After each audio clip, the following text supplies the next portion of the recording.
डर के माहौल के अंदर, हिंसा में, ईडी, इनकम टैक्स, सीबीआई के अंदर। मैं पूछना चाहूंगा, उनके लिए सुनहरा मौका था। ये छुआछूत का कलंक है देश के अंदर, मानवता पे कलंक है छुआछूत का, और हिंदुओं में ज्यादा है।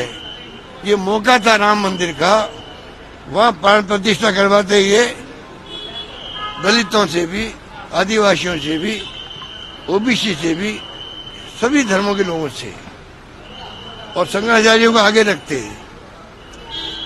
राष्ट्रपति जी आती वहां पर, मुर्मू जी, पूर्व राष्ट्रपति कोविंद साहब भी दलित वर्ग के हैं, उनको बुला लेते जिन्होंने आंदोलन शुरू किए थे, अडवाणी साहब को, जोशी साहब को। पूरे देश का आह्वान करते, ताली बजवाई थी इन्होंने, थाली बजवाई थी, उसी प्रकार आह्वान करते ये कि 22 तारीख को मैं आह्वान करता हूं देशवासियों से, 22 तारीख के बाद में इस देश में कोई छुआछूत नहीं होगी। ये मानवता पे कलंक लगा हुआ हमारे ऊपर, हिंदुओं पर, वो कलंक मैं धो दूंगा। 22 तारीख के बाद में इस देश में कहीं पे भी छुआछूत होना समाप्त हो जाएगा।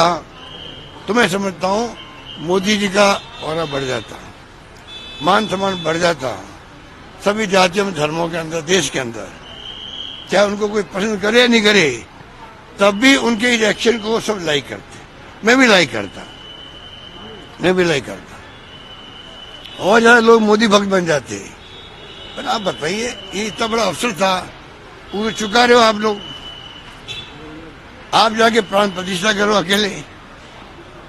क्या हो रहा देश के अंदर?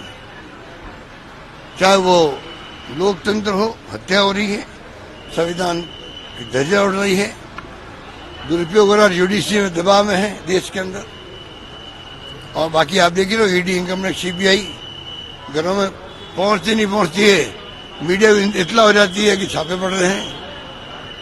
अब बताइए, आप मेरे घर पे छापा डाल दिया और छापा पड़ा ही नहीं, पूरा मीडिया आप लोग पहुंच गए वहां पर। कैसे पहुंच गए? कैसे पहुंच गए आप लोग? किसने आपको इतला की? मैंने पता किया तो कहता, हमें तो हमारे सूत्रों ने कहा, ईडी वालों ने ही, कि वहां हम छापा डाल रहे हैं। अब बताइए आप लोग, क्या हो रहा देश के अंदर? आजादी के आंदोलन में फ्रीडम फाइटर की तरह वकीलों ने भी और मीडिया की बहुत बड़ी भूमिका थी। वो भूमिका कहीं नजर आ नहीं रही है। सब जो है, हिटलर के जमाने के अंदर जर्मनी के अंदर भी माहौल बन गया था, धर्म के नाम पर था खतरनाक। कब युद्ध हम शुरू करेंगे? युद्ध भी हो गया, बाद में आगे खुली, ये क्या हो गया? अब हिटलर के नाम रखता हुए वहां पर क्राइम माना जाता है। तो इस देश में हो क्या रहा है?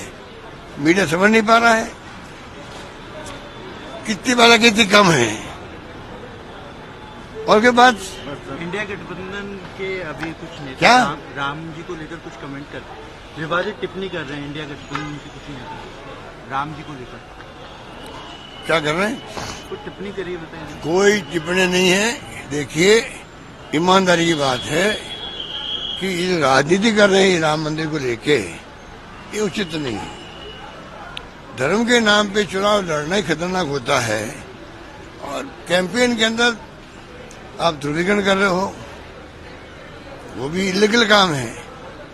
धर्म का उपयोग करना चुनाव के अंदर भी, मैं समझता हूँ, मुझे जहाँ तक जानकारी है, बहुत ही ये कानून के खिलाफ है। आपने पूरे चुनाव में धर्म का उपयोग किया है। इलेक्शन कमीशन तो मैं समझता हूँ कि जिस प्रकार व्यवहार कर रहा है, वो तो इस प्रकार से पीएम का पार्ट हो, प्रधानमंत्री ऑफिस का पार्ट हो, उस प्रकार के व्यवहार ईसीआई का है देश के अंदर। उसे क्या उम्मीद करें? ये स्थिति बन गई है। हमने अभी ज्ञापन दिए थे ये कर्णपुर को लेकर के, जब आपने मंत्री पद दे दिया उनको, कोई जवाब नहीं है उनका। ये इलेक्शन कमीशन है, तो हालात बड़े गंभीर है देश के अंदर। Thank you.